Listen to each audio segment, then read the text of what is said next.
기도하겠습니다. 사랑과 은혜가 많으신 아버지 하나님, 주님의 은혜에 감사와 찬양을 드립니다. 아버지, 이 시간에도 우리와 함께하여 주시옵시고 우리가 진리를 알아가는데 부족함이 없도록 도와주시옵소서. 정말 이 갈라디아서를 통해서 복음과 율법에 대해서 바로 정의할 수 있도록 도와주시옵시고 우리가 율법을 지키지 않는 행함이 있는 믿음을 가질 수 있도록 역사하여 주시옵소서. 정말 내 지체가 하나의 율법을 지키려더라도 그 지체를 잘라버릴 수 있는 그런 마음을 가질 수 있도록 도와주시옵소서. 모든 말씀 예수 그리스도의 이름으로 기도했습니다. 아멘. 갈라디아서 5장 12절을 보겠습니다. 신약성경 308쪽입니다. 제가 읽어드리겠습니다. 너희를 어지럽게 하는 자들이 스스로 베어버리기를 원하노라. 아멘.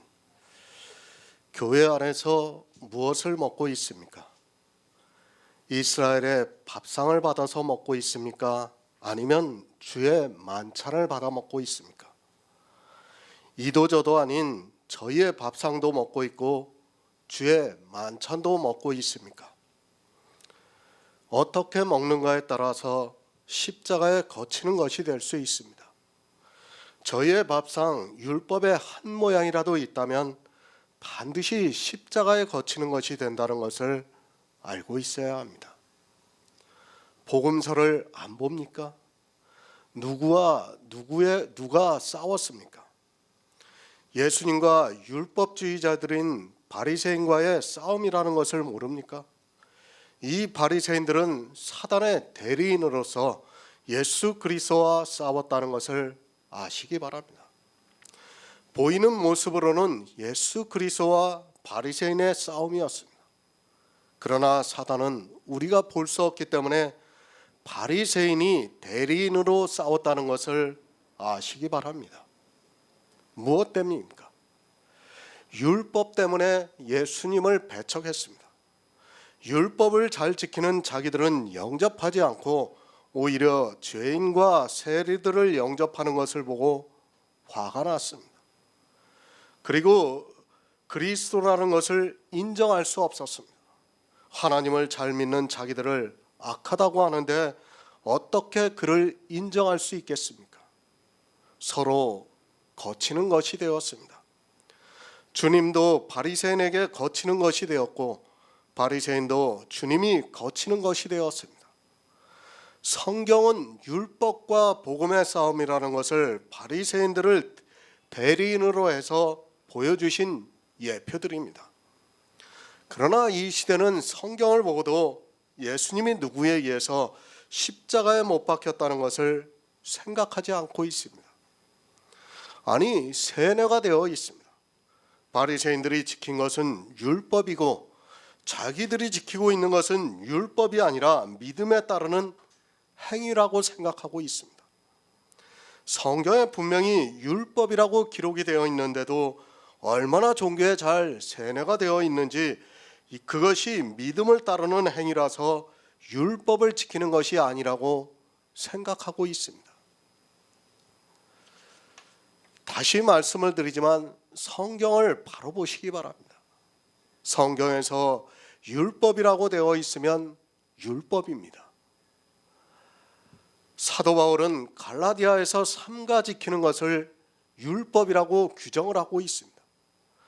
이 시대 역시 삼가 지키는 것이 있다면 다 율법으로 보아야 합니다.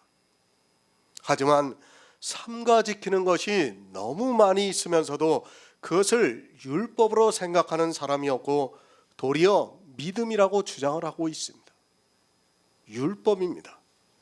그것을 지키라고 했으면 사도 바울은 예수 그리스도의 십자가에 거치는 것이 없었고 자기는 유대인들로부터 핍박을 당하지 않았을 것이라고 분명하게 말씀을 하고 있습니다. 율법을 지키는 사람에게 있어 율법이 얼마나 대단한가를 알고 있어야 합니다. 하지만 사람들은 율법에 취해서 비틀거리면서도 깨닫지를 못하고 있습니다. 제가 예수 그리스도를 믿지 말라고 전한다고 해보시기 바랍니다. 그리고 율법을 지키지 말라고 전한다고 해보시기 바랍니다. 어느 것이 더 핍박을 받는가를 알아야 합니다. 제가 예수 그리스도를 믿는 것이 잘못되었다고 하면 아마도 교회 안에 있는 사람들은 별 미친놈이 다 있네 하고 그냥 넘어갈 것입니다. 그러나 율법을 지키지 말라고 하면 반드시 핍박이 따라오게 되어 있습니다. 참지를 못합니다. 율법이 그렇다는 것을 이미 사도 바울을 통해서 성경에서 다 가르쳐주고 있지만 사람들은 깨닫지를 못하고 있습니다. 지금 이 시대는 율법주의자들로부터 핍박을 받지 않고 있기 때문에 잘 이해가 되지 않을 수 있을지 몰라도 초대교회의 사도들은 누구로부터 고난을 받았는가를 바로 알아야 합니다. 또한 성경의 모든 선지자들이 율법주의자들로부터 핍박을 받았다는 것을 바로 알고 있어야 합니다. 싸움입니다. 성경은 처음부터 복음과 율법의 싸움을 보여주었습니다. 그것이 이스라엘에게 광야에서 주신 성막과 율법입니다. 그러나 이스라엘은 생명과 복이 있는 성막을 택하지 않고 사망과 저주가 있는 율법을 택해서 스스로 저주를 받는 백성이 되고 말았습니다. 지금도 우리 앞에 있습니다. 갈라디아서를 통해서 가르쳐주고 있습니다. 율법의 행위를 할 것인가 아니면 복음을 듣고 믿을 것인가를 말씀하고 있습니다. 하지만 다수의 사람들은 믿음의 비밀을 모르고 있습니다. 그저 종교에 나가서 자기가 그 종교 안에서 생활하는 것을 믿음이라고 생각하고 있습니다. 하지만 그 믿음이라는 것도 역시 율법의 행위라는 것을 깨닫지 못하면 사망의 길로 가게 되어 있습니다. 핍박입니다. 성도는 율법주의자들로부터 핍박을 받습니다. 사도 바울은 복음과 함께 그 핍박을 받으라고 말씀하고 있습니다. 율법을 폐하라고 복음을 전하면 율법을 지켜야 한다고 생각하는 율법주의자들에게 있어서는 도무지 있을 수 없는 말씀입니다. 천국의 축복입니다. 그것을 기업으로 받은 성도는 당연히 이 율법주의자들에 의해서 핍박을 받게 되어 있습니다. 혹시라도 복음을 전하는 데 있어 핍박을 받고 있다면 기뻐하시기 바랍니다. 분명히 하늘에 상이 있을 것이라고 굳게 믿고 있습니다. 사실 아직까지 그리스도 편지가 알려지지가 않아서 그렇지 이게 알려지면요 핍박이 들어옵니다. 지금 뭐 겨우 100몇십 명, 한 200명 그 정도 아는 걸로는 핍박을 받을 수가 없어요. 그러나 이게 조금 더 많이 정말 많은 사람이 한 1000명, 2000명 그렇게 보면 반드시 핍박을 당하게 되어 있습니다. 여러분이 그것을 알아야 됩니다. 반드시 율법과의 싸움에서 이기는 성도가 되시기를 바랍니다. 새 번역을 보겠습니다.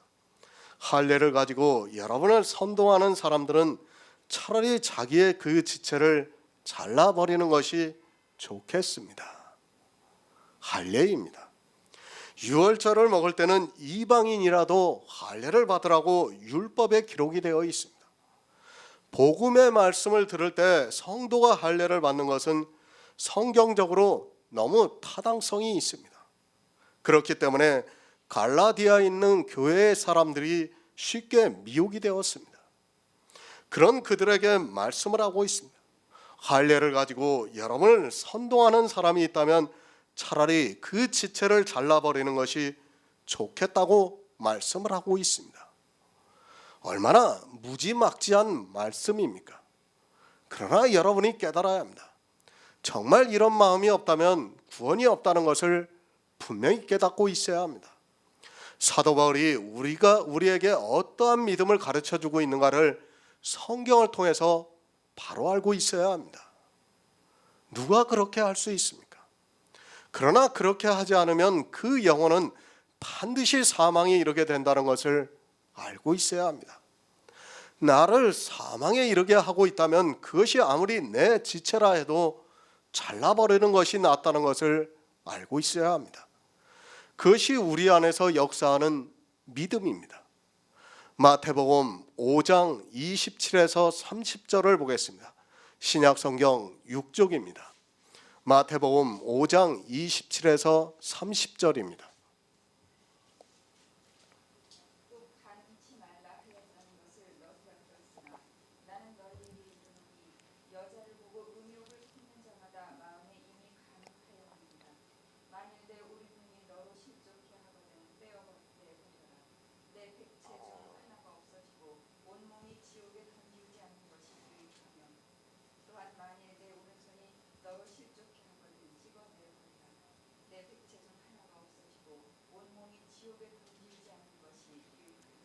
아멘. 간음치 말라. 여자를 보고 음욕을 품는 자마다 마음에 이미 간음을 했다고 말씀하고 있습니다. 이 여자가 누구입니까? 바로 교회입니다. 교회 안에서 행해지고 있는 율법의 행위가 바로 간음이라는 것을 알아야 합니다. 교회라는 여자를 보고 마음의 음욕을 품으면 이미 간음을 했다고 말씀을 하고 있습니다. 여자입니다. 이 여자는 음녀가 되어 있는 교회입니다. 사람들이 교회 안에만 들어오면 이 여자를 보고 음욕을 품게 되어 있습니다. 갈라디아에 있는 교회는 무엇으로 음욕을 품게 되었는가 하면 할례입니다. 할례를 받은 사람을 보니까 진짜 이스라엘의 백성이 된 것과 같이 보였습니다. 율법이라는 것이 이렇게 무섭습니다. 그것을 보고 음욕을 품지 않을 사람이 없다는 것을 알아야 합니다. 예쁜 여자를 보는 것과 같이 율법의 행위를 보면 사람들은 자기도 그렇게 하고 싶은 마음이 강하게 일어난다는 것을 주님께서 비유로 가르쳐 주셨습니다. 남자가 예쁜 여자를 보고 음욕을 품는 것은 당연합니다. 지금 예수님께서 그것을 말씀하는 것이 절대로 아닙니다. 교회입니다. 성경은 다 영의 일이라는 것을 알고 있어야 합니다. 이 시대는 성경에서 간음하지 말라는 말씀을 보면 어떻게 합니까? 생리적인 여자와 남자가 실제 간음을 하는 것으로 생각하고 있습니다. 만약 그것이 문제가 되면 성경은 그저 이 세상의 도덕을 가르치는 종교서적에 불과하다는 것을 알고 있어야 합니다. 교회를 보면 다 음욕이 일어납니다. 그것이 무엇인가 하면 교회 안에서 지키고 있는 율법의 행위를 보면 나도 그렇게 하고 싶다는 말씀입니다. 실제 이 시대도 교회 안에 처음 들어온 사람들이 어떻게 하고 있습니까? 이미 간음을 하고 있는 그 사람들의 행위가 너무 좋아서 나도 빨리 그들과 같이 그렇게 하고 싶어서 견디지를 못하고 있습니다. 보고 있습니다. 예배를 드리는 것을 보고 있습니다. 그리고 교회 안에 있는 모든 행위들을 보고 있습니다. 그 행위들을 보고 옳은 눈이 실족하게 만들고 있습니다. 자기가 그러한 행위를 하고 싶어서 견디지를 못하고 있습니다. 실제 교회 안에서 자기가 보고 있는 것으로 실족하는 일들이 얼마나 많이 있습니까? 그 안에서 예배를 드리는 모습을 보고 있습니다. 사실 그것을 보면 모두가 다 미혹을 당하게 되어 있습니다. 진짜 하나님이 임재하시는 것과 같은 종교적인 행위들을 보면서 실족을 하고 있다는 말씀입니다.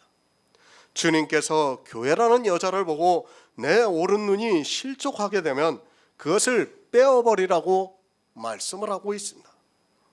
어떻게 자기 눈을 빼어버릴 수 있는 사람이 있습니까? 하지만 해야 합니다. 그런 종교적인 감성을 안 보아야 합니다. 하지만 우리 눈은 자꾸 그런 것을 보게 되어 있습니다. 나도 그렇게 하고 싶어 합니다. 대형 교회에서 오케스트라 같은 찬양대가 연주를 하고 노래를 부르는 것을 보면서 자기도 그렇게 하고 싶어 합니다. 그렇지 않습니까? 그 교회 다니는 사람들이 그 대형 교회 안에 있는 찬양대에 서는 것을 얼마나 기쁨으로 삼고 있습니까? 너무 감동적입니다. 정말 하나님이 임재하는 것 같습니다. 그거 안 하고 싶은 사람이 없다는 말씀입니다. 지금 예수님이 그 말씀을 하는 겁니다. 정말 교회라는 여자는 사람의 마음을 쉽게 미혹하고 있습니다. 빼어버리시기 바랍니다. 그렇지 않으면 지옥에 들어간다고 말씀을 하고 있습니다. 이것이 다 교회 안에서 일어나고 있는 일들입니다. 그러나 이 시대는 성경을 봐도 소경이 되어서 도무지 깨닫지를 못하고 있습니다. 정말 빼어버릴 수 있는 것이 아니라 그런 고통이 있어야 합니다.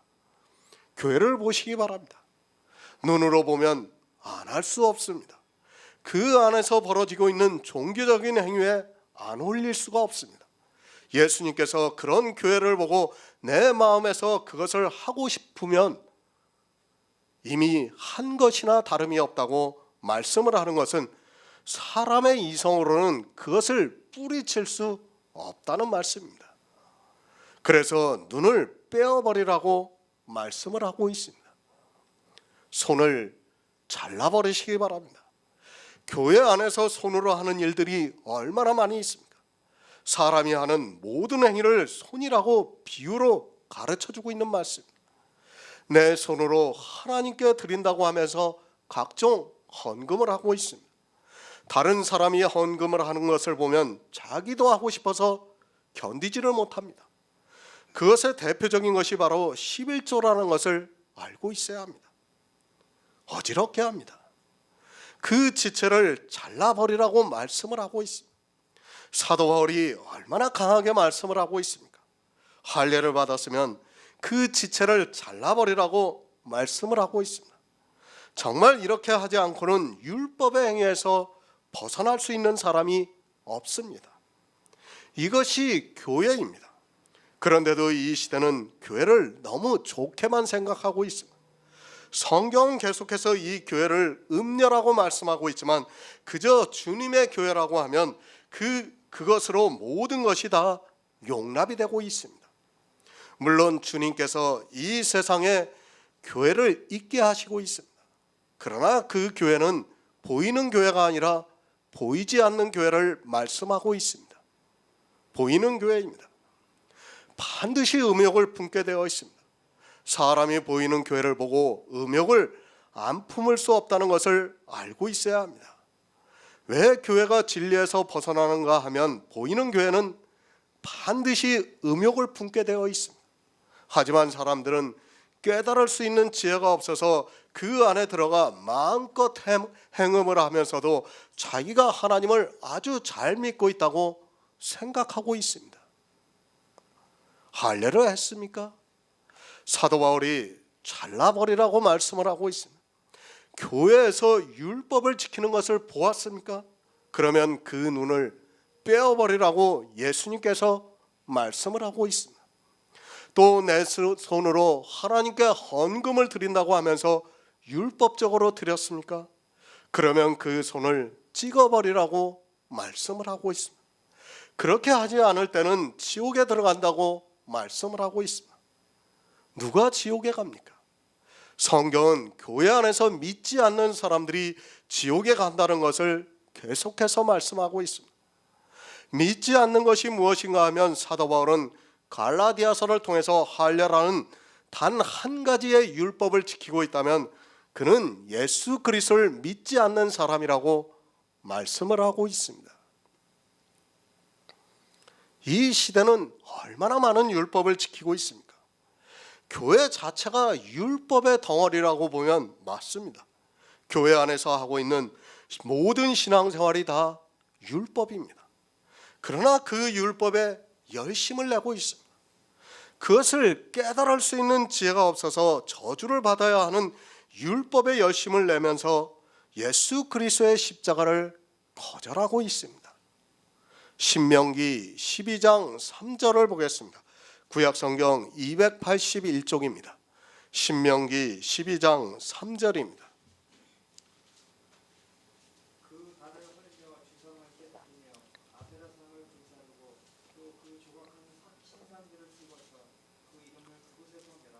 아멘.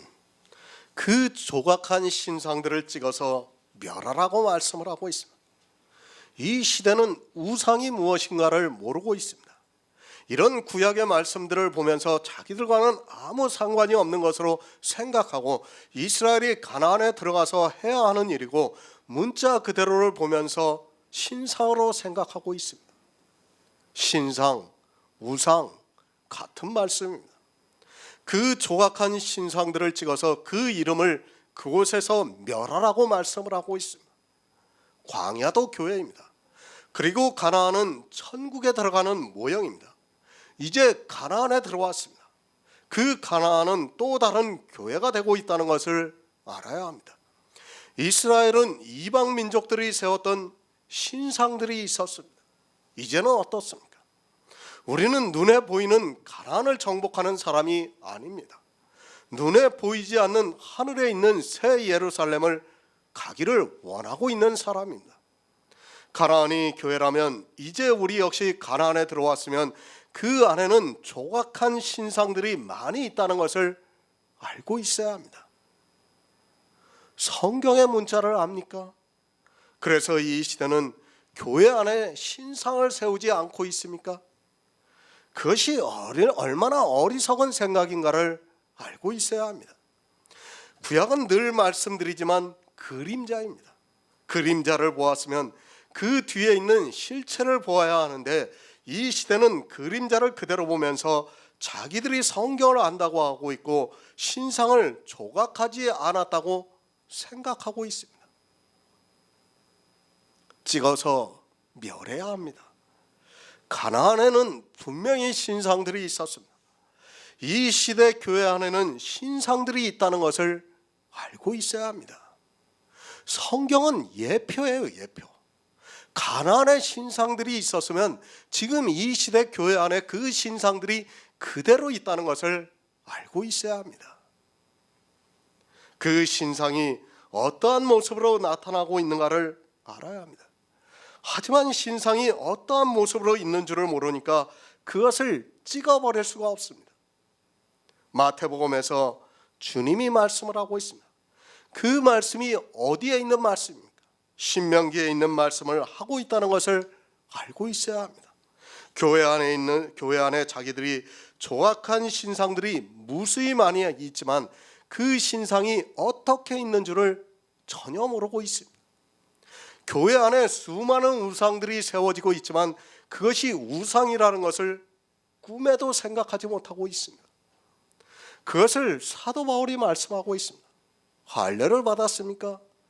그것을 가지고 여러분에게 할례를 받으라고 하는 사람은 그 지체를 베어버리는 것이 낫다고 말씀을 하고 있습니다.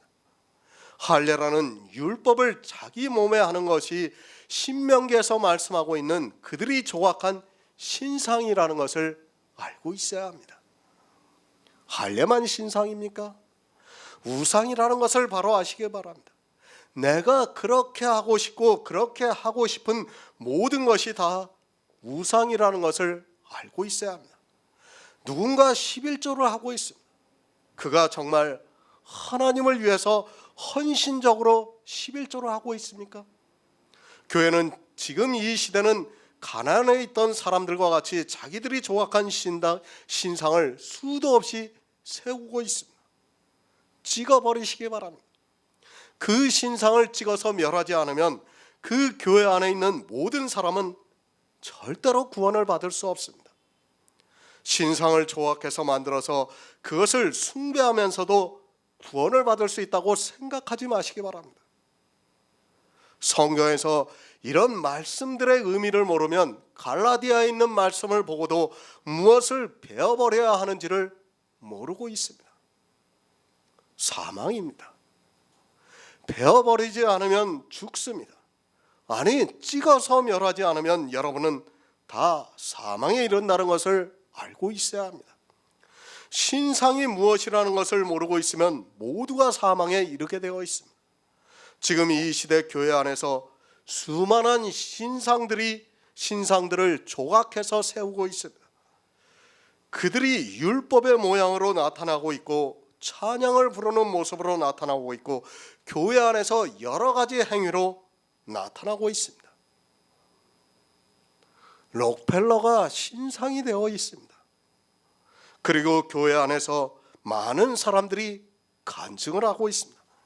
그 간증을 하는 사람들이 다 신상이 되어 있습니다.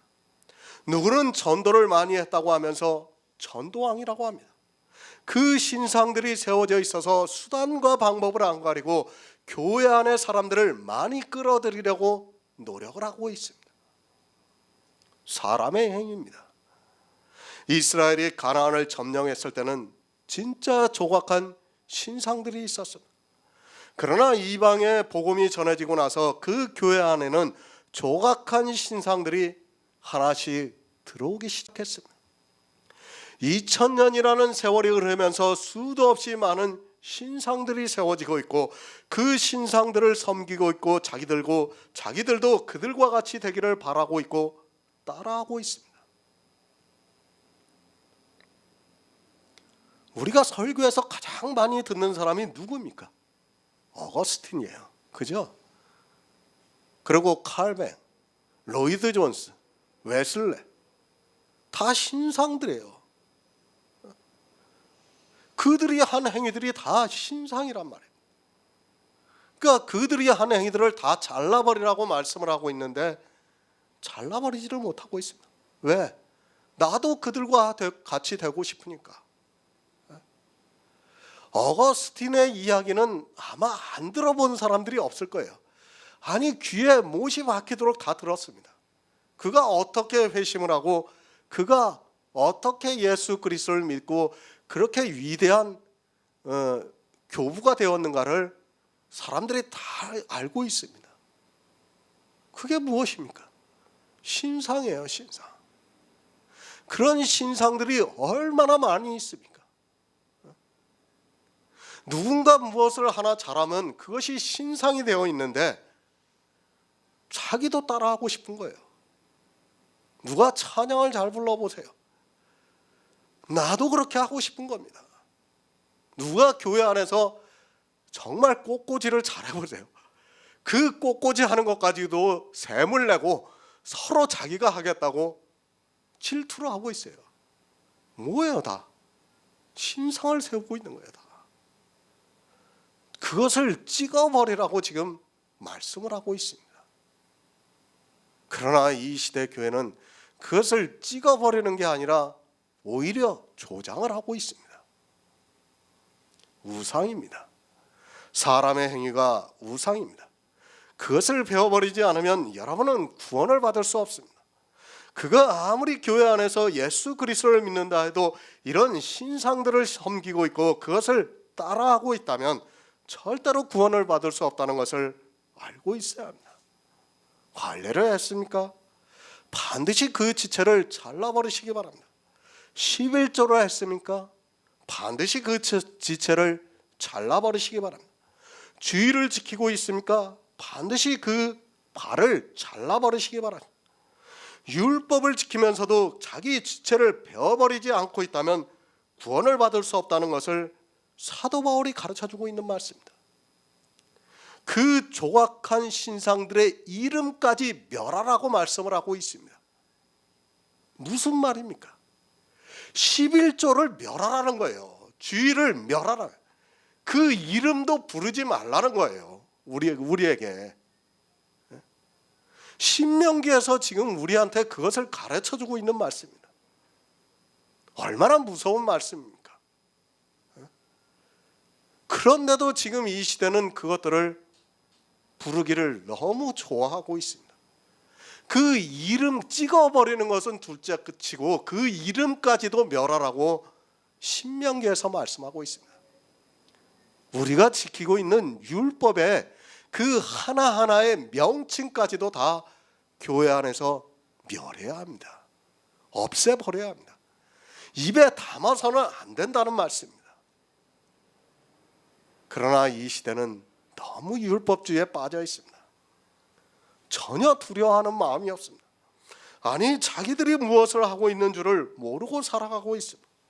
찍어서 그 이름을 멸하라고 말씀을 하고 있지만 이 시대는 그 주상들의 이름이 교회 안에 너무 많이 있습니다.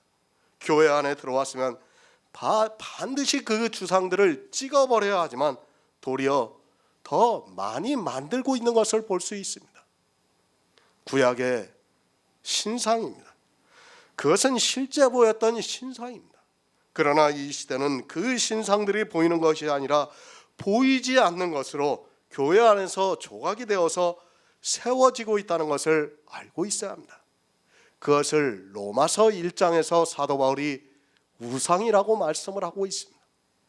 모든 사람의 행위가 우상이 되고 있고 그것이 신상을 조각하고 있지만 찍어버리지를 못하고 도리어 더 많이 세워지고 있는 것이 이 시대 교회 안에 있는 현실이라고 보면 맞습니다.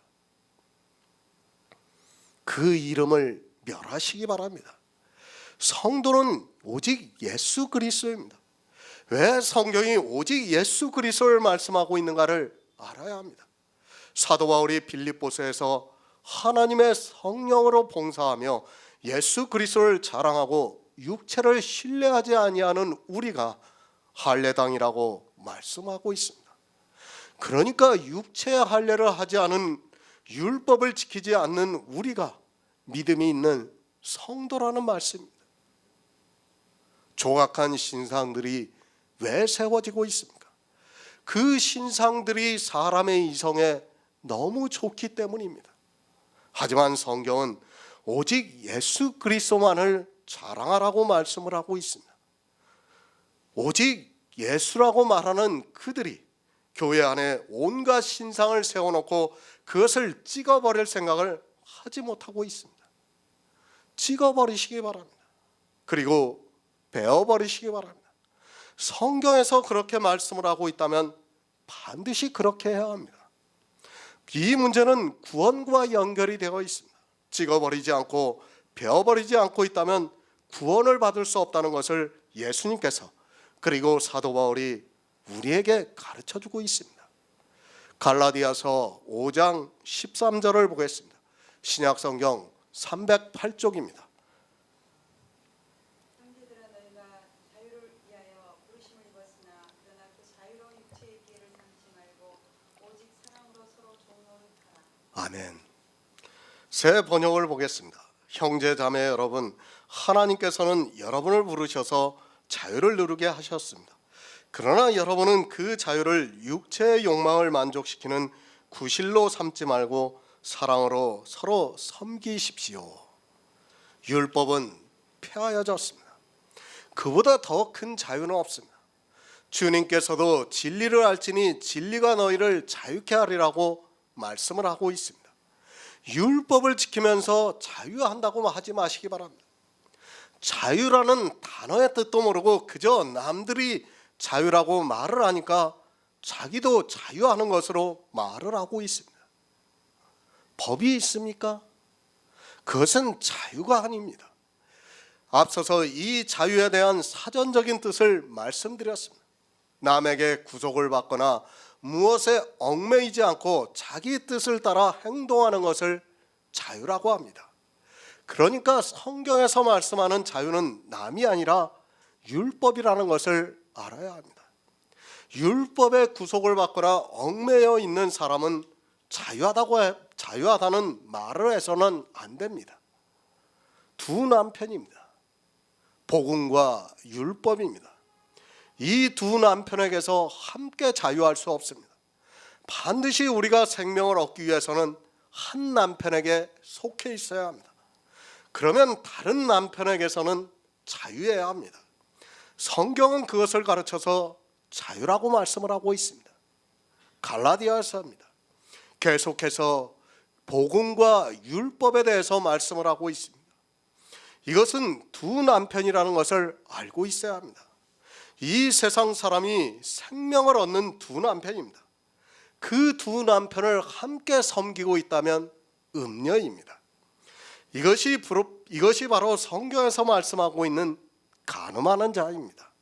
성도는 간음하는 자가 되어서는 안 되고 반드시 한 남편만을 섬겨야 합니다. 이 시대는 간음하는 자입니다. 예수 그리스도를 믿는다고 하는 그들이 율법의 행위를 하고 있습니다. 이것을 성경에서 간음을 하고 있다고 말씀을 하고 있습니다. 이 간음하는 자는 실제로는 예수 그리스도를 믿지 않고 있습니다.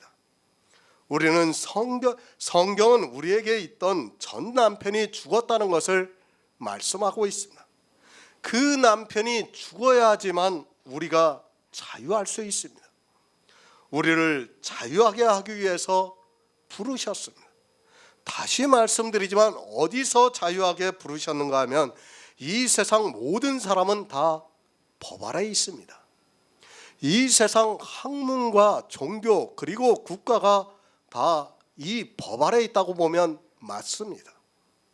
모두가 이렇게 율법에 의해서 매어 살아가고 있습니다. 율법을 안 지키면 어떻게 됩니까? 종교에서는 그를 내어 쫓아버리고 있고 심지어는 율법대로 형벌을 가하고 있습니다. 실제 이 시대도 이슬람 국가에서는 자기들이 알고 있는 법대로 처리를 하는 것을 볼 수 있습니다. 제가 죄를 지라는 것이 아니라 사람은 그렇게 종교 안에서 법에 의해서 철저하게 매어 살아가고 있다는 것을 알고 있어야 합니다. 지금 우리나라 교회도 마찬가지입니다. 서서히 더 그 법의 권력이 나타나고 있는 것을 볼 수 있습니다. 시작에 불과하지만 이미 어느 교회에서는 11조를 내지 않으면 그 교회 교인으로서의 자격을 주지 않고 있습니다. 왜 그러한 일이 있는가 하면 법에 매여 있기 때문입니다. 조금 더 있어 보시기 바랍니다.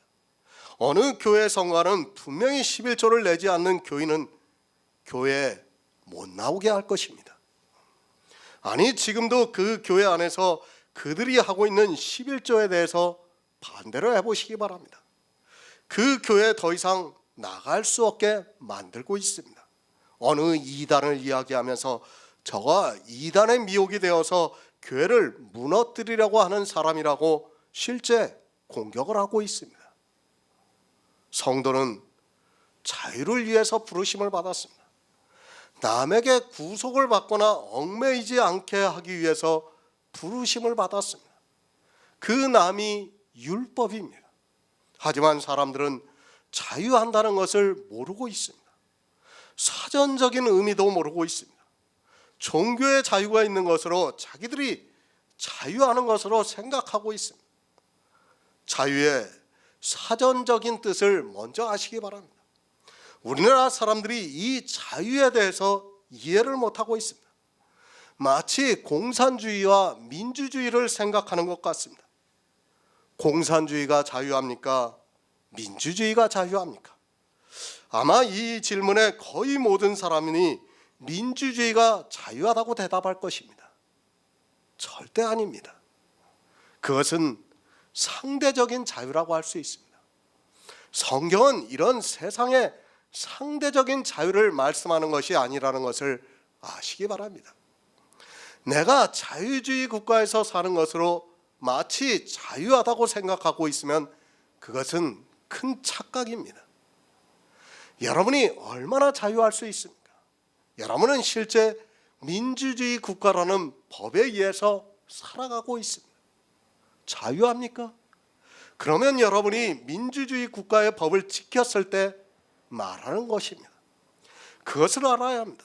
공산주의 국가 역시 그 안에서 그들이 말하는 법을 지키면 자유할 수 있다는 것을 알고 있어야 합니다. 민주주의 국가라고 해서 법에 의해서 자유할 수 있다고 생각하지 마시기 바랍니다. 상대적인 자유입니다. 엄밀히 말해서 사전적인 뜻으로 자유주의 국가라고 해서는 안 됩니다. 법이라는 것을 놓고 보면 역시 공산주의 국가나 민주주의 국가나 별반 다르지 않습니다.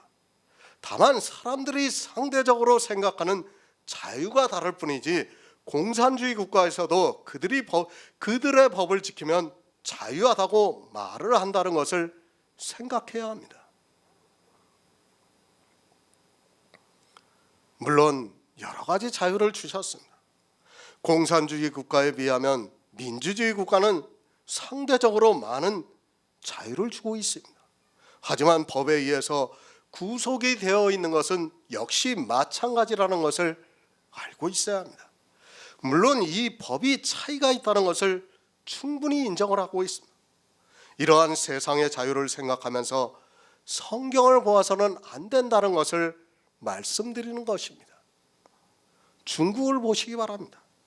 아직 공산주의 국가의 형태를 그대로 유지하고 있습니다. 그러나 그들은 우리나라에 사는 것과 별반 차이가 없을 정도로 자유하고 있습니다. 다만 공산주의의 근간을 흔드는 것을 표현하지 못하고 있을 뿐입니다. 하지만 경제에 대한 것은 법을 지키는 한 자유하다는 것을 알고 있어야 합니다. 그런 것은 이 세상의 자유라는 것을 알고 있어야 합니다. 성경의 자유입니다. 법에 있어서 완전한 자유를 말씀하고 있습니다. 지금 이 시대 말하고 있는 제사법과 시민법과 도덕법은 솔직히 말해서 공산주의냐 민주주의냐를 가지고 이야기하는 것과 다르지 않습니다. 이 모든 법을 다 지킨 이스라엘은 율법주의고 율법의 제3용도라 하면서 도덕법을 지키는 자기들은 율법주의가 아니라고 하는 것이 얼마나 어리석은가를 깨달아야 합니다. 마치 무엇과 같습니까? 지금 이 시대 공산주의와 민주주의와 같습니다. 그러나 역시 다 율법주의라는 것을 알고 있어야 합니다. 그래서 생각합니다. 지금 이 시대 교회 안에 있는 사람들이 법을 지키면 자유하다는 궤변까지 늘어놓고 있는 것을 볼 수 있습니다. 마치 민주주의 사회에서 법을 지키면 자유하다는 것을 생각하면서 성경도 그렇게 생각을 하고 있습니다. 그러면서 법을 지키면 자유할 수 있다는 말도 안 되는 이야기를 하고 있습니다. 그것이 자유입니까? 절대로 자유가 아닙니다. 자유라는 사전적인 뜻을 생각해 보시기 바랍니다. 그리고 성경에서 무엇에게서 자유하라는 것을 생각하면 답은 쉽게 나옵니다. 그러나 세상의 자유를 생각하면서 민주주의 국가에서 법을 지키면 자유할 수 있다는 그 생각에 사로잡혀 있습니다. 성경 어디에 법을 지키면 자유할 수 있다고 말씀하고 있습니까? 그런 반쪽짜리 자유가 아닙니다. 주님께서 우리에게 주시는 자유는 완전한 자유입니다. 그런 것을 가지고 자유라고 한다면 우리는 반드시 율법을 지켜야 합니다. 하지만 사도 바울이 이제까지 무엇을 말씀하고 있습니까? 할례라는 단 한 가지의 율법을 지킴으로 해서 그가 종이라는 것을 말씀하고 있습니다. 다시 말씀드립니다. 율법은 사람의 마음대로 쪼갤 수 있는 것이 절대로 아닙니다. 할례도 율법입니다. 그리고 11조도 율법입니다. 또 11조에서 매 3년 드리는 11조는 레인과 고아와 과부를 배부르게 하는 것도 역시 율법입니다. 그리고 밭에 곡식을 추수할 때 떨어진 것을 줍지 않는 것도 율법이며 내 모퉁이를 베지 않는 것도 율법입니다. 자유하시기 바랍니다. 우리 성도는 자유를 위해서 부르심을 받았습니다. 자유하라고 부르셨다는 말씀입니다. 무엇에게서 자유하라고 부르셨습니까? 성경에 기록되어 있는 율법에서 자유하라고 부르셨습니다. 그런데 이 시대는 마치 민주주의 국가를 생각하면서 율법을 지키면서 자유하다고 말을 하고 있습니다. 아니, 율법을 지키는 사람만이 자유할 수 있다는 궤변까지 늘어놓고 있습니다. 그런 말 못 들어보셨어요? 실제 그렇게 이야기합니다. 율법주의자들은요, 율법을 지켜야 자유할 수 있다고 말하고 있습니다. 그들하고 한번 토론을 해보세요. 율법을 지키지 않고 어떻게 자유할 수 있냐고 말합니다.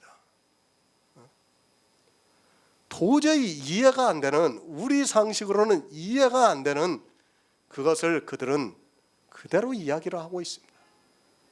정말 이 시대가 얼마나 율법에 의해서 매여 있는가를 바로 알고 있어야 합니다. 고린도후서 3장 17절을 보겠습니다. 신약성경 289쪽입니다. 고린도후서 3장 17절입니다.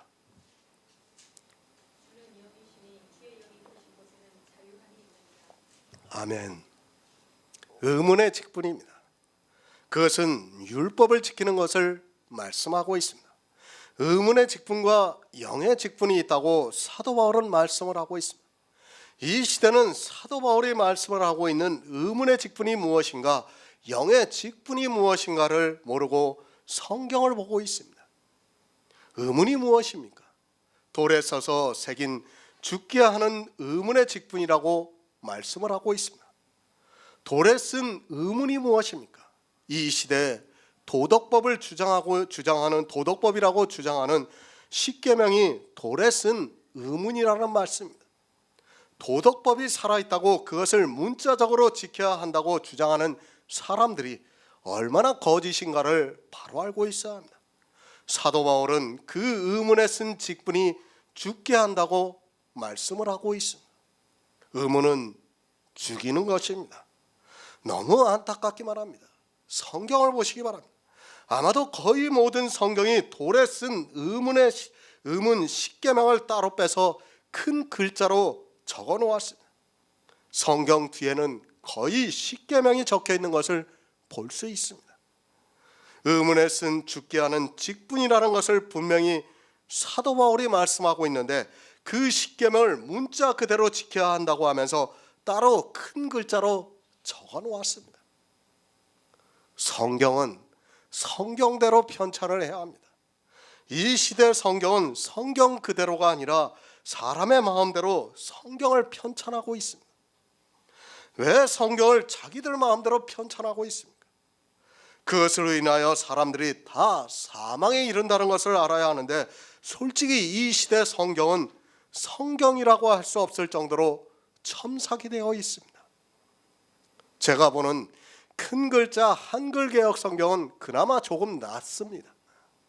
하지만 그것 역시 첨삭이 되어 있습니다. 십계명이라든지 찬송가라든지 사도신경이라든지 교동문은 없습니다. 그러나 역시 성경의 제목을 첨삭했습니다. 제가 보고 있는 다른 성경도 마찬가지입니다. 킹제임스라든지 새번역도 역시 그런 것은 없지만 제목이 첨삭이 되어 있습니다. 첨삭했습니다. 그것을 마치 성경과 같이 보고 있습니다. 마귀의 장난입니다. 정말 성경을 보면 화가 납니다. 성경 그대로 원문만 번역을 하면 되지 왜 자기들 마음대로 의문에 쓴 십계명을 따로 빼놓고 있습니까? 성경을 받아보는 사람들이 어떻게 됩니까? 주기도문이라든지 사도신경이라든지 십계명이라든지 반드시 해야 하는 것으로 생각하고 있습니다. 교동문은 어떻습니까? 그 뜻도 모르고 그저 성경의 문자를 서로 주고받으면서 말하는 것이 무슨 의미가 있습니까? 종교에 빠져 있는 사람들은 그것이 악한 일이라는 것을 죽을 때까지 깨닫지 못하게 되어 있습니다. 더구나 성경 말씀을 교독하는 것이 무엇이 나쁘냐고 할 것입니다. 그러나 그 뜻을 모르는 문자가 무슨 의미가 있겠습니까? 그것은 종교적인 악한 행위라는 것을 깨달아야 합니다. 주는 영이십니다. 한글을 모릅니까? 의문에 쓴 십계명을 육체라고 분명히 말씀하고 있습니다. 성경에 돌에 쓴 의문이 다른 것이 있습니까? 그것이 십계명이라는 것을 모르는 사람이 있습니까? 그럼에도 이 의문에 순종하면서 스스로 사망의 길로 가고 있습니다. 영을 모릅니까? 그리고 의문을 모릅니까? 영은 말 그대로 영입니다. 그리고 육체는 말 그대로 육체입니다. 영의 일은 내가 할 수 있는 것이 아닙니다. 그것은 오직 믿음으로만 역사를 합니다. 그러나 의문은 내 육체 행위로 그대로 나타나게 되어 있습니다. 주는 영이십니다. 주의 영이 계신 곳에는 자유함이 있습니다. 그러니까 육체가 아니라는 말씀입니다. 다시 말씀을 드리면 주의 영이 계신 곳에는 의문이 있어서는 안 된다는 말씀입니다. 하지만 성경에서 그리스도의 영이 있다는 말씀을 보고 자기 안에 그리스도의 영이 있다고 하는 그들이 의문에 매여서 전혀 자유하지 못하고 그 의문을 따라 행위를 하고 있습니다. 돌에 서서 죽게 하는 의문입니다. 교회 안에서 십계명이 살아있다고, 도덕법이 살아있다고 주장하는 사람들은 실상은 그 안에 있는 모든 영혼을 죽이는 일을 하고 있다는 것을 깨달아야 합니다. 주의 영이 계시는 곳에는 이 의문이 있을 수 없다는 것을 분명히 깨닫고 있어야 합니다. 의문이 없어야지 자유할 수 있지. 의문이 있는 상태에서는 그것에 구속이 되게 되어 있습니다. 자유를 위해서 부르심을 받았습니다. 그 말씀은 주의 영이 계신 곳에는 의문이 없어서 자유하다는 말씀입니다. 하지만 이 시대에 거의 모든 사람이 자유를 위해서 부르심을 받은 것이 아니라 이스라엘과 같이 마귀의 자식들이 되어서 율법을 지키는 일에 너무 열심을 내고 있습니다. 자유하시기 바랍니다. 다시 말씀드리지만 자유하시기 바랍니다. 그러나 사도 바울이 너희에게 준 자유로 육체의 기회로 삼지 말라고 말씀을 하고 있습니다. 참으로 어려운 말씀입니다. 그러나 사도 바울은 분명히 우리에게 경계로 말씀을 하고 있습니다. 자유를 주셨는데 육체의 기회로 삼지 말라고 말씀을 하고 있는데 그 뜻을 바로 알아야 합니다. 디모데후서 1장 11에서 12절을 보겠습니다. 신약성경 343쪽입니다. 디모데후서 1장 11에서 12절입니다. 내가 이 복음을 위하여 담포자와 사도와 교사로 세우시는 경우가 이를 인하여 내가 또 원하는 답대 부러워하지 아니하면 나의 의뢰한 자를 내가 알고 또한 나의 은탁한 것을 그날까지 내가 능히 지킬 줄을 확신한다. 아멘. 사도 바울은 사도로 세우심을 받았습니다. 그리고 자기 안에 그리스도가 계시가 되기까지 하나님께서 기뻐하셨다고 말씀을 하고 있습니다. 사도 바울이 주님의 은혜로 사람에게서 배운 것도 아니요 사람으로 말미암지도 않고 예수 그리스도의 복음을 깨닫고 그것을 하나님께서 자기를 사도로 세우셨습니다. 그리고 이방의 복음을 전했습니다. 그러나 사도 바울은 자기 안에 그리스도가 계시가 되어 구원을 받았지만 육체의 기회로 삼지 않았습니다. 우리가 분명히 짚고 넘어가야 하는 말씀입니다. 사도 바울이 이방의 복음을 전하기까지 얼마나 많은 고난을 받았는가를 미리 말씀을 드렸습니다. 만약 사도 바울이 이같이 은혜를 받았는데 자유했다면 어떻게 되었겠습니까? 사도 바울이 자유했습니까? 물론 율법에 대해서는 자유했습니다. 그러나 복음을 전하는 일에 대해서는 종으로 살았다는 것을 말씀하고 있습니다.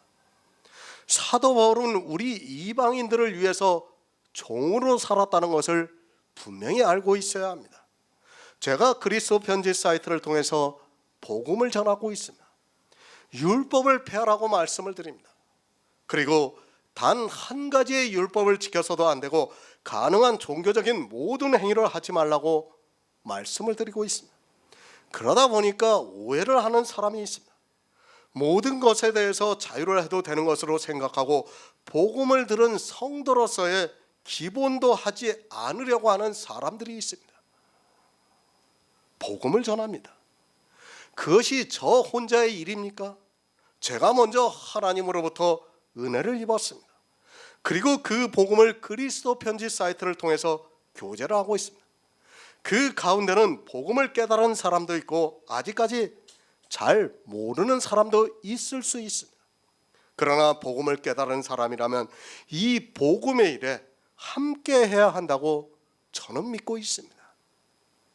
최소한 이 안에서 교제는 해야 한다고 저는 믿고 있습니다. 거리가 문제가 아니에요. 사실 시간이 문제가 아닙니다. 그것은 다 핑계에 불과합니다. 그렇지 않습니까? 누구는 시간이 남고 거리가 가까워서 여기 옵니까? 그거 아닙니다. 왜? 성도로서 우리가 교제를 해야 되기 때문에 여기에 모이는 겁니다. 교회를 생각하시기 바랍니다. 주의 만찬을 나누는 가운데서 성도의 교제를 하는 가운데서 새로운 생명이 탄생이 된다는 것을 알아야 합니다. 사도 바울은 율법에 대해서는 자유했지만 그러나 복음을 전하는 일에서는 종으로 살았습니다. 구원을 받았다고 해서 성도는 절대로 그것을 육체의 교회로 삼지 않는다고 믿고 있습니다. 그저 복음을 지식적으로 알고 있는 것으로 내가 구원을 받았다고 하지 마시기 바랍니다. 자유, 사도 바울이 말씀하고 있는 자유를 바라하시기 바랍니다. 이 자유는 주님이 주신 자유입니다. 수고하고 무거운 짐진 자들아 다 내게로 오라, 내가 너희를 쉬게 하리라고 말씀을 하셨습니다. 성도는 이 자유를 누려야 합니다.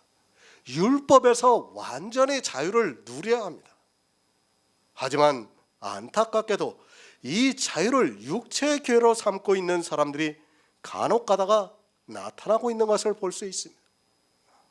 참 어려운 문제입니다.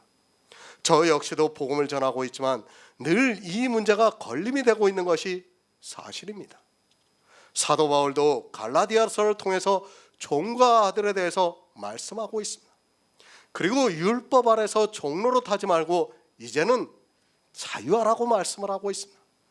그 자유가 어느 정도까지냐면 이스라엘이 선민의 증표로 여겼던 할례에서까지 자유하라고 말씀을 하고 있습니다. 저 역시도 마찬가지입니다. 성도는 자유해야 한다고 굳게 믿고 있습니다. 어느 누구도 이 자유를 빼앗아서는 안 된다고 믿고 있습니다. 그래서 많은 사람들이 이 갈라디아서를 보고, 아니 사도 바울의 말씀을 보고 자유를 주고자 노력을 했습니다. 그러나 실제 자유가 주어진 것은 아주 적습니다. 이렇게 보시면 됩니다. 자유라는 것은 복음주의 입장에서 보면 자유입니다. 그러나 율법주의자의 눈에는 반드시 방종으로 보여지고 있습니다. 아니 사도 바울과 같이 복음을 가지고 있는 사람의 눈에도 그렇게 보였다는 것을 여러분이 깨달아야 합니다. 그래서 지금 이 말씀을 하고 있습니다. 주님께서 여러분을 부르신 것은 자유를 주시기 위해서 부르셨다고 말씀하고 있습니다. 진리가 왜 사라진다고 생각합니까? 저는 시대마다 하나님께서 진리를 가진 자들을 세우고 있다고 믿고 있습니다. 그러나 숫자적으로는 아주 적기 때문에 이 세상의 교회사를 통해서는 잘 드러나지가 않고 있습니다. 아니 그들의 볼 때는 이단으로 보여지고 있기 때문에 교회사 안에 등장을 하기보다는 예수님의 말씀과 같이 어디서 와서 어디로 가는지 모르게 사라지고 있다고 보면 맞습니다. 이제 은혜를 생각해야 합니다. 자유를 주신 것은 분명히 우리에게 주신 은혜입니다. 그러나 자유만을 생각하게 되면 이 은혜가 사라지게 된다는 것을 우리는 또한 기억하고 있어야 합니다. 지금 사도 바울이 그 말씀을 하고 있습니다. 육체의 기회로 삼지 말라고 말씀을 하고 있습니다. 할례까지 없애버렸습니다. 그러다 보니까 사람들은 이제 할 것이 하나도 없게 된 것입니다. 여러분이 깨달아야 하는 것이 있습니다. 프로테스탄트 교회가 왜 실패를 했는가를 알아야 합니다. 바로 이 문제에서 역시 천주교와 별반 다를 것이 없는 이 세상의 종교적인 교회가 되고 말았습니다. 자유를 주었습니다. 분명히 복음을 알았으면 자유를 해야 합니다. 그런데 자유를 주다 보니까 육체의 기회로 삼고 있는 사람들이 보였던 것입니다. 그러다 보니까 다시 교리들을 만들기 시작했습니다. 복음을 듣고 진리를 깨달으면 사람들은 자유를 누리려고만 하고 있고 성도로서 이 세상에서 어떻게 살아가야 하는가를 너무 모르고 있습니다. 사도 바울이 지금 그 말씀을 하고 있습니다. 교회사를 보면 알겠지만 사람들은 사도 바울이 이방인들에게 예수 그리스도를 전하기 위해서 율법에 대해서 너무 관대하게 말했다고 주장하고 있습니다. 사도 바울은 예수 그리스도께서 주시는 자유가 무엇인가를 알고 있기 때문에 그렇게 전할 수밖에 없었습니다. 그런데 육체의 기회로 삼고 살아가고 있습니다. 율법에서 자유하다 보니까 이제 아무것도 할 것이 없게 된 것입니다. 이 시대도 제가 복음을 전하다 보니까 육체의 기회로 삼으려고 하는 사람들이 있습니다. 율법에서 자유를 하면서도 이 진리를 들었으면 자기들이 무엇을 해야 하는가를 모르고 살아가고 있으면서 무조건 자유만 누리려고 하는 사람들이 있습니다. 제가 말씀을 드립니다. 정말 이 모임입니다. 우리의 교제만이라도 나와야 한다고 저는 생각하고 있습니다. 정말 특별한 일이 있어서 못 나오는 사람들은 어쩔 수 없습니다. 정말 자기 생업이 이 시간이면 안 되는데 그렇다면 어쩔 수 없습니다. 그런데 여기가 멀다고, 조금 멀다고 못 나온다는 것은 제가 볼 때는 그건 육체의 기회로 삼는다고밖에 보이지가 않습니다. 솔직히 그렇게 생각이 듭니다. 빈대 잡으려다가 초가 삼간 태운다는 말이 있습니다. 저는 절대로 그런 일을 하지 않습니다. 사도 바울 역시 그런 일을 하지 않기 위해서 지금 이 말씀을 하고 있습니다. 그러나 프로테스탄트 교회는 빈대를 잡으려고 하다가 결국에는 초가 삼간을 태우고 말았습니다. 설령 육체의 기회를 삼고 있는 사람이 있다 해도 저는 복음만을 전할 수밖에 없습니다. 그것은 자유를 빼앗는 순간에 모두가 사망을 당하기 때문입니다. 정말 이것은 분명히 해야 합니다. 어느 누구도 자유를 빼앗아서는 안 됩니다. 그것을 빼앗는 순간에는 그 교회 안에 있는 모든 사람은 다 사망에 이르게 되어 있습니다. 어느 한 가지의 율법을 지키는 순간에는 그 교회는 다 사망이라는 것을 여러분이 알고 있어야 합니다. 육체의 기회로 삼는 자는 어쩔 수 없습니다. 제가 복음을 전하면서 99명이 육체의 기회로 삼는다 해도 저는 한 사람을 위해서 역시 사도 바울과 같이 전할 수밖에 없습니다. 그러나 안타깝게도 많은 사람들이 이 자유를 육체의 기회로 삼다가 예수 그리스도의 은혜를 잊어버리고 있는 것을 볼 수 있습니다. 아니, 이 시대는 솔직히 말해서 이 자유에 대해서도 모르고 있습니다. 사도 바울이 이 갈라디아서를 쓸 때는 정말 사도 바울이 자유를 주었습니다. 그러니까 지금 이 말씀을 하고 있는 겁니다. 그러나 이 시대는 어느 교회가 자유하고 있습니까? 제가 알고 있는 교회에서는 아직까지 자유하는 교회를 한 교회도 보지 못했습니다. 사실 제가 이 말씀을 드리는 것조차 어쩌면 우스운 얘기가 되고 있습니다. 자유를 알고 있는 사람이 없어요. 정말 자유가 무엇이라는 것을 알고 있는 사람이 너무 없다는 말씀입니다. 사실 육체의 기회로 삼고 말 것도 없습니다. 잘 기억하시기 바랍니다. 이 복음을 듣고 육체의 기회로 삼지 마시기 바랍니다. 그것은 또 많은 길이라는 것을 깨달아야 합니다. 율법주의자들도 거짓을 가지고도 그렇게 자기를 헌신을 하고 있는데 복음을 전해서 자유를 주니까 그것을 육체의 기회로 삼는다면 예수 그리스도의 은혜가 은혜되지 못한다는 것을 우리가 기억하고 있어야 합니다. 갈라디아서 5장 14절을 보겠습니다. 신약성경 308쪽입니다. 온 율법은 내 이웃 사랑하기를 내 몸같이 하라 하신 한 말씀에 이루었나니. 아멘. 공동번역을 보겠습니다. 온 율법은 내 이웃을 내 몸과 같이 사랑하여라 하신 한 말씀으로 요약이 됩니다. 오직 사랑으로서 종로로 타시기 바랍니다. 누구를 위해서 그렇게 해야 합니까? 아직까지 복음을 깨닫지 못하고 있는 사람들을 구원하기 위해서 우리 성도는 서로 사랑으로서 종로로 돼야 한다는 것을 말씀하고 있습니다. 주님의 사랑이 그에게 전해져서 그가 구원을 받을 수 있을 정도로 우리는 사랑으로서 종로로 돼야 합니다. 레위기 19장 18절을 보겠습니다. 구약성경 176쪽입니다. 구약성경 176쪽 레위기 19장 18절을 보겠습니다.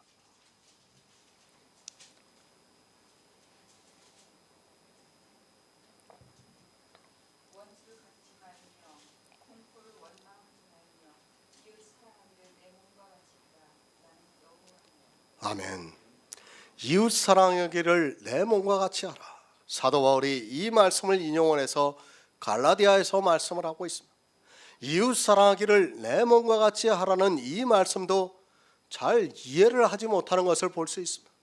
사람들은 성경을 거의 다 육적으로 보고 있어서 하나님께서 말씀하신 뜻을 깨닫지를 못하고 있습니다. 레위기의 말씀입니다. 그러나 사도 바울은 온 율법을 이웃 사랑하기를 내 몸과 같이 하라 하신 한 말씀에 이루었다고 말씀을 하고 있습니다. 모든 율법을 한마디로 정의한다면 내 이웃을 내 몸과 같이 사랑하라고 하신 그 말씀을 통해서 이루어졌다는 말씀입니다. 잘 이해하시기 바랍니다. 온 율법입니다. 그 율법을 지키신 분이 누구입니까? 예수 그리스도께서 이 세상에 오셔서 율법의 요구를 이루셨습니다. 율법을 완전케 하신 이유는 우리를 사랑하기 때문입니다. 만약에 주님이 이 세상에 오셔서 율법을 완전케 하지 못했다면 우리는 여전히 죄 가운데 있을 것이고 율법에 의해서 사망을 당할 수밖에 없습니다. 늘 말씀을 드립니다. 율법을 누가 지킵니까? 성경에서 율법을 볼 때는 정말 바로 생각하고 보아야 합니다. 율법은 우리가 지키는 것이 아닙니다. 예수님께서 이 율법을 완전케 하시기 위해서 이 세상에 오셨습니다. 그 이유를 계속해서 갈라디아에서 말씀을 드렸습니다. 내 이웃 사랑하기를 내 몸과 같이 하라. 이런 말씀을 보면서 사람들은 기독교는 사랑의 종교라고 하면서 자기 육체의 사랑을 나타내려고 행위에 열심을 가지고 있는 것을 볼 수 있습니다. 그래서 가난한 자를 보면 도와주어야 하고 또 그들을 도와주지 않았을 때는 자기가 죄를 짓는 것 같고 또 그런 것이 자기 스스로를 정죄를 하다 보니까 구원을 받지 못할 것 같아 회개를 하면서 할 수 있게 해달라고 기도를 하고 있습니다. 이것이 교회 안에 있는 사람들의 생각입니다. 그래서 교회는 어떻게 하고 있습니까? 자기들이 사랑을 하고 있다는 것을 나타나기 위해서 구제헌금을 해서 가난한 사람들을 위해서 사용하고 있고 그런 헌금을 하는 것으로 자기가 이웃 사랑하기를 내 몸과 같이 사랑하는 최소한의 일을 한 것으로 생각하고 있습니다. 거기에서 벗어나지를 못하고 있습니다. 아니 이제까지의 기독교는 내 이웃 사랑하기를 내 몸과 같이 하라는 그 말씀을 보고 그렇게 실천하기 위해서 열심을 냈습니다.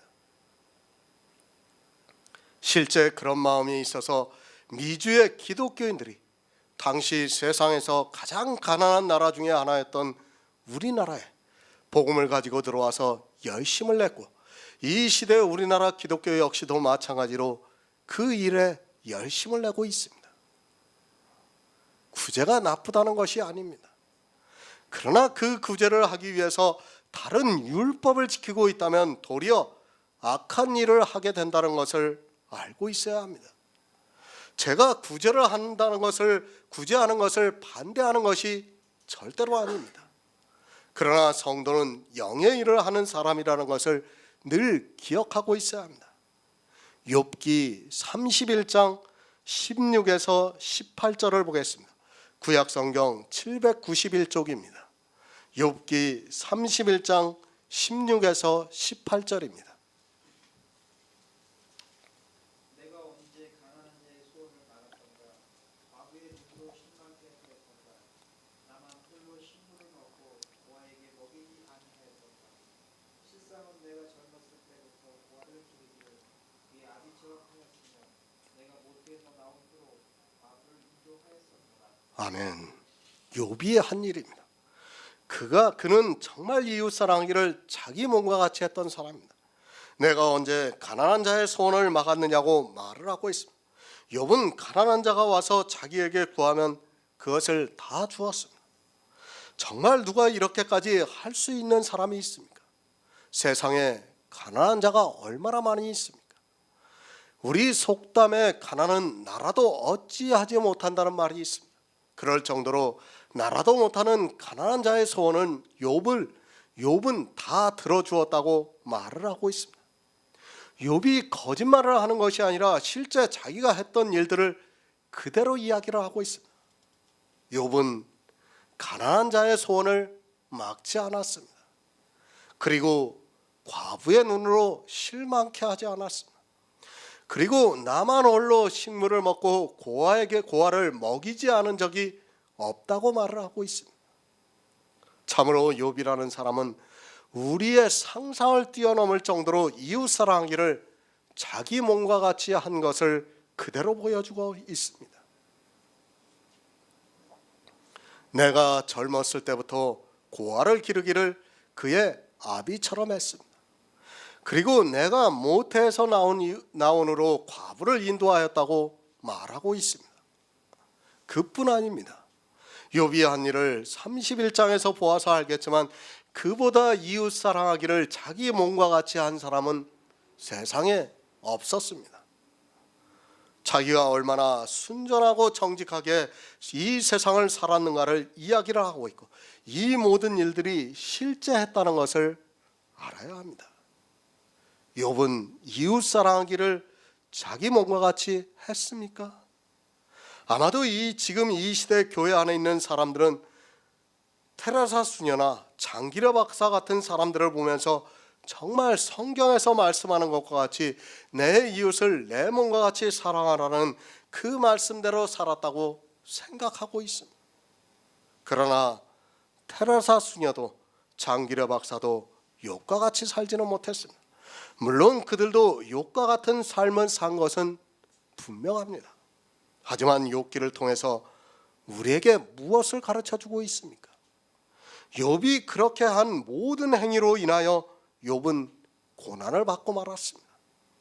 성경 말씀에 이웃 사랑이를 내 몸과 같이 하라는 그 말씀 그대로 산 것으로 인하여 욥은 고난을 받고 말았다는 것을 알아야 합니다. 욥은 육체적으로 고난을 받았지만 지금 이 시대 욥과 같이 그렇게 이웃 사랑하기를 하는 사람은 주님이 오셔서 지옥에서 고난을 당한다는 것을 말씀하고 있습니다. 제가 이웃 사랑하는 것이 나쁘다는 것이 아닙니다. 그러나 우리 성도는 해야 할 일이 있습니다.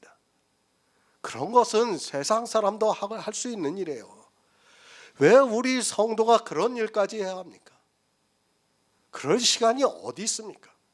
우리는 한 영혼이라도 더 구원하기 위해서 이 세상을 살아가야 합니다.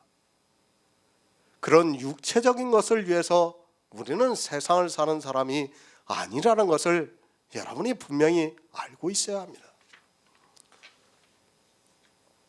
오해하지 마시기 바랍니다. 욥이 한 그 행위가 잘못되었다는 것이 절대로 아닙니다. 하지만 욥은 율법을 누가 이루었는가를 모르고 있습니다. 그리고 이웃 사랑하기를 내 몸과 같이 하라는 그 말씀을 그저 육체적으로 행했던 사람입니다. 그것은 이 세상 사람도 하는 행위라는 것을 알고 있어야 합니다. 하나님은 영이십니다. 육체의 일을 생각하지 마시기 바랍니다. 우리 성도가 하나님으로부터 분복을 받았다면 이 세상을 살면서 해야 하는 일이기도 합니다. 그러나 성도는 영의 사람이라는 것을 잊지 마시기 바랍니다. 그런 일을 하라고 우리에게 성경을 기록하신 것이 아닙니다. 욥과 같이 사는 사람은 반드시 망하게 되어 있다는 것을 기억하시기 바랍니다. 인간적으로 욥은 잘했습니다. 그러나 욥은 하나님께서 이루시는 율법의 완전함을 모르고 있었습니다. 다시 거듭 말씀드리지만 율법을 이루는 것은 우리 사람이 아닙니다. 내 이웃 사랑하기를 내 몸과 같이 하라는 이 말씀도 사람들이 너무 많이 오해를 하고 있습니다. 물론 영적인 의미도 있습니다. 이미 그것은 야고보서 강해를 통해서 말씀을 드렸습니다. 야고보서 강해 2장 8절을 보면 영적인 의미에 대해서는 알 수 있습니다.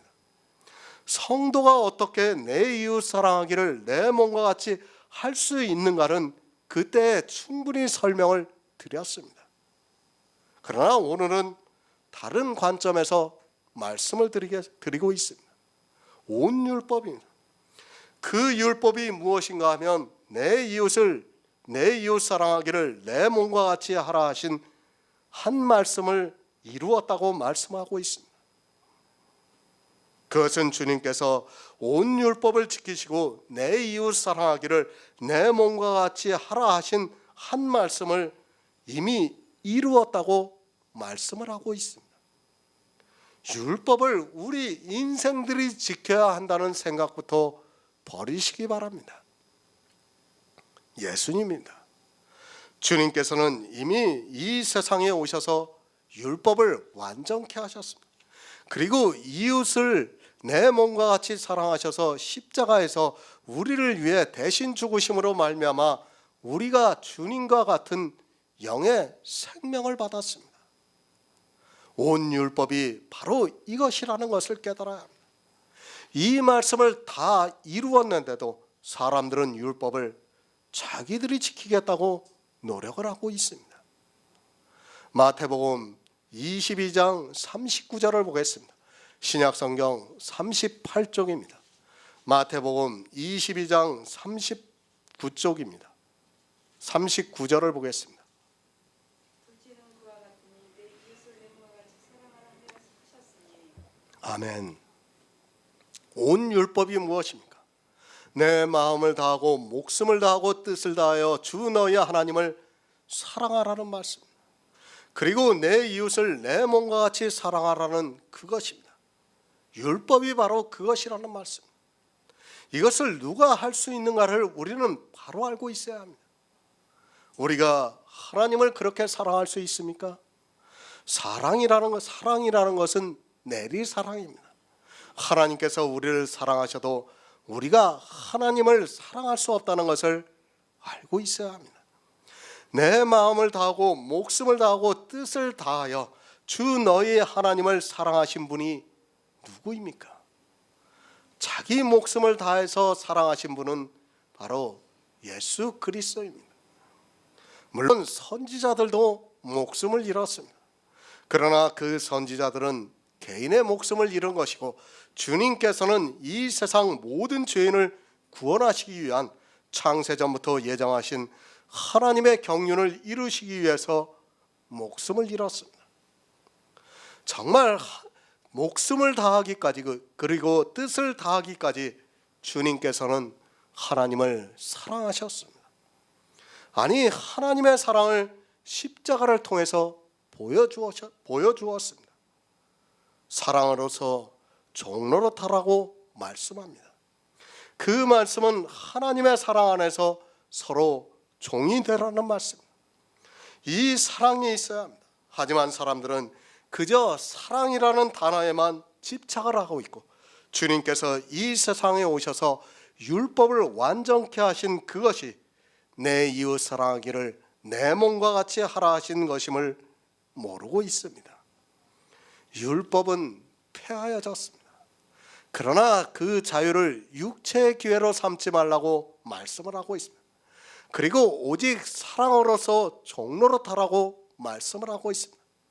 어떻게 사랑으로서 종노릇하느냐 하면 온 율법은 내 이웃 사랑하기를 내 몸과 같이 하라 하신 한 말씀을 예수 그리스도께서 이루셨기 때문에 그 사랑을 믿고 있다면 사랑으로서 종노릇하는 그것이 온 율법이라는 말씀입니다. 조금 어렵습니다. 저도 설명하기가 참으로 어려운 말씀들이 있습니다. 그래도 잘 이해를 하셨으면 좋겠습니다. 우리가 율법에 대한 기본적인 생각을 가지고 있어야 합니다. 계속해서 말씀드리지만 온 율법을 누가 지키는가에 대한 생각을 바로 정립하고 있다면 제가 설명을 드리는 부분이 조금 미흡할지라도 이해가 되실 수 있다고 믿고 있습니다. 내 이웃입니다. 우리는 그것을 무조건 나 말고 다른 사람을 생각하면서 내 이웃이라고 생각하고 있습니다. 그러나 그것을 알아야 합니다. 주님께서도 역시 마찬가지라는 것을 알고 있어야 합니다. 내 이웃이라는 말은 우리에게 해당되는 말씀이 아니라 율법 전체를 놓고 볼 때는 주님께 해당이 되는 말씀이라는 것을 깨달아야 합니다. 주님에게 우리는 내 이웃입니다. 그 말씀을 하고 있는 것입니다. 우리에게도 내 이웃이 있습니다. 그러나 주님에게도 우리는 내 이웃이라는 것을 알고 있어야 합니다. 지금 성경이 그 말씀을 하고 있는 것입니다. 율법사와 예수님의 대화입니다. 율법사가 어느 율법이 가장 크냐고 주님께 묻고 있고 주님께서 그것을 대답하시고 있습니다. 그러나 이 대답은 율법이라는 전체를 놓고 생각하면 내 이웃이 누구라는 것을 알 수 있습니다. 물론 우리에게 해당이 되는 말씀도 될 수 있습니다. 그때는 우리가 복음을 전하는 일에 있어서 말씀을 하는 것이고 지금은 주님께서 율법을 완전케 하신 것을 말씀하고 있습니다. 그렇게 주님이 율법을 완전케 하신 것이 내 이웃을 내 몸과 같이 사랑하라 하신 말씀을 이루었다는 말씀입니다. 주님이 하셨습니다. 율법을 지키신 분이 주님이라는 말씀입니다. 그러면 가장 큰 율법도 누가 지키셨는가 하면 예수님이라는 말씀입니다. 사도 바울이 그것을 말씀하면서 사랑으로서 서로 종노릇하라고 말씀을 하고 있습니다. 이 사랑이 우리에게 있기 때문에 이 사랑으로서 종노릇하라고 말씀하고 있습니다. 그런데도 율법을 지키고 있습니다. 아니 성경을 도무지 이해를 하지 못하고 있다고 보면 맞습니다. 이웃 사랑하기를 내 몸과 같이 하라는 그 말씀을 보고 도리어 자기들의 행위를 나타내고 있고 그것으로 부자가 되고 있는 것이 이 시대의 사람들입니다. 오직 사랑으로서 종노릇하라고 하니까 자기 육체를 가지고 사랑을 하려고 하면서 구제를 하는 것으로 마치 자기가 대단한 일을 한 것으로 생각하고 있습니다. 성경은 영의 일입니다. 육체의 일이 아니라는 것을 늘 기억하고 있어야 합니다. 조금 어려운 말씀이 있다고 해서 그것을 육체의 일로 생각해서는 안 됩니다. 그것이 망하는 길로 가는 길이라는 것을 알고 있어야 합니다. 영생을 위해서는 늘 주의 깊게 성경을 보아야 합니다. 주님께서 말씀을 하셨습니다. 내가 율법을 완전케 하러 왔다고 말씀을 하셨습니다. 왜 완전케 하러 오셨는가 하면 율법의 최고의 법인 내 이웃 사랑하기를 내 몸과 같이 하기 위해서입니다. 그렇게 완전케 하심으로 해서 우리가 지금 예수 그리스도의 은혜로 구원을 받을 수 있게 되었습니다. 주님께서는 정말 내 이웃 사랑하기를 내 몸과 같이 하셔서 우리를 구원하셨습니다. 하지만 어떻습니까? 마태복음에서 말씀하는 내 이웃을 내 마음을 다하고 내 목숨을 다하고 뜻을 다하여 너의 주 하나님을 사랑하라는 말씀은 잘 알고 있지만 그것을 누가 하는 줄을 모르고 있습니다. 그리고 자기들이 하는 행위를 보면서 그렇게 하고 있다고 생각하고 있습니다. 내 이웃 사랑하기를 내 몸과 같이 하라는 그 말씀도 마찬가지입니다. 누가 하셨습니까? 주님이 하셨다는 것을 알고 있어야 합니다. 사람들은 자기들이 꽤나 대단한 것으로 생각하고 있습니다. 자기들이 가지고 있는 지적인 능력이 있다 보니까 무엇이든지 다 할 수 있는 것으로 생각하고 있습니다. 그런 생각이 얼마나 위험한가를 바로 깨닫고 있어야 합니다. 갈라디아서 5장 15절을 보겠습니다. 신약성경 308쪽입니다. 만일 아멘. 새 번역을 보겠습니다. 그런데 여러분이 서로 물어뜯고 잡아먹고 하면 피차 멸망하고 말 터이니 조심하십시오. 누가 물어뜯습니까? 개가 서로 물어뜯고 있습니다. 예수님께서 이스라엘의 율법주의자들에게 개들이라고 비유로 말씀을 하셨습니다. 부자와 나사로의 비유에서도 개들이 헌대를 핥았다고 말씀을 하고 있습니다. 성도는 오직 사랑으로서 종로릇하고 있습니다. 하지만 교회 안에 있는 개들은 서로 물고 먹다가 멸망을 당한다는 것을 말씀하고 있습니다. 물지 마시기 바랍니다. 개들이 얼마나 잘 물고 있습니까? 율법의 어느 한 가지라도 자기들이 지키는 것을 지키지 않으면 그것을 끝까지 물고 늘어지고 있습니다.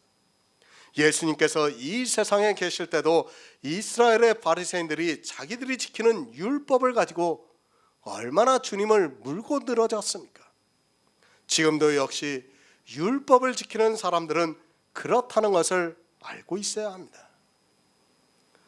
그들에게 있어 율법은 표징과도 같습니다.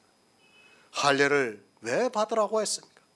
자기들이 하나님의 백성이라는 표징으로 삼고 있었기 때문입니다. 그리고 할례를 받지 않는 사람에게 끝까지 할례를 받게 하는 집요함을 가지고 있다는 것을 알아야 합니다. 지금도 율법을 지키게 하기 위해서 얼마나 성경을 가지고 그 타당성을 찾아내고 있습니까? 11조를 지키게 하기 위해서 11조에 대한 타당성을 성경에서 다 찾아내고 있습니다. 그리고 11조를 내라고 하고 있습니다. 이것이 개들의 모습입니다. 주일날을 지키기 위해서 그들은 끝까지 물고 늘어지고 있습니다. 성경에서 여러 가지 이유를 이야기하고 있습니다. 어떻게 하든지 율법을 지키게 하려고 성경에서 그 타당성을 찾아내고 있는 것을 볼 수 있습니다. 얼마나 그럴듯하게 주의를 미화시키고 있는가를 알아야 합니다. 그러죠. 무교절을 7일 동안 지키고 8일째 지키라는 말씀이 있죠, 구약에. 그러니까 그 말씀을 가지고 어떻게 합니까? 8일째가 뭐예요? 일요일이에요, 일요일. 그러니까 그게 주일에 구약에서도 이렇게 주일이라고 했다고 하면서 주일을 지키라고 했다고 하면서 이야기를 하고 있습니다. 정말 말도 안 되는 이야기를 끄집어내 가지고 그것이 주일을 우리에게 지키라고 했다는 예표라고 하면서 말을 하고 있습니다. 그것이 사람들의 집요함입니다. 성경을 어떻게든 자기들의 그 이성대로 짜맞춰 가지고 율법을 지키게 만들고 있다는 것을 여러분이 바로 알고 있어야 합니다. 모릅니다. 교인들은 그것을 분별할 수 있는 지혜가 없습니다. 설령 분별하였다 해도 이미 수천 년 동안 지켜왔기 때문에 어느 누구도 감히 이야기를 하지 못하고 있습니다. 그렇게 개들은 지금 이 시대도 율법을 지키게 하기 위해서 물고 늘어지고 있다는 것을 알고 있어야 합니다. 할례가 무엇입니까? 죄악입니다. 11조가 무엇입니까? 죄악입니다. 주일이 무엇입니까? 죄악입니다. 그 이름도 부르지 말라고 말씀하고 있습니다. 그 죄악을 행하면서도 그것을 하라고 물고 늘어지면서 하나님의 백성을 떡 먹듯이 먹고 있다고 말씀하고 있습니다. 교회 안에서 지키고 있는 율법 하나가 이렇게 하고 있다는 것을 이 시대는 꿈에도 모르고 그저 자기들의 이성을 따라 좋은 것이 좋다고 하면서 지키고 있습니다. 죄악입니다. 율법을 지키는 일이 악하다는 것을 알아야 합니다. 사람의 이성으로는 그것이 너무도 바르기 때문에 성경은 그것을 죄악이라고 말씀하고 있습니다. 그것으로 서로 물게 되면 서로 먹힌다는 말씀입니다. 사단은 교회 안에 이렇게 율법주의자를 세워놓고 그것으로 그 안에 있는 모든 사람을 사망에 이르게 하고 있습니다. 우는 사자입니다.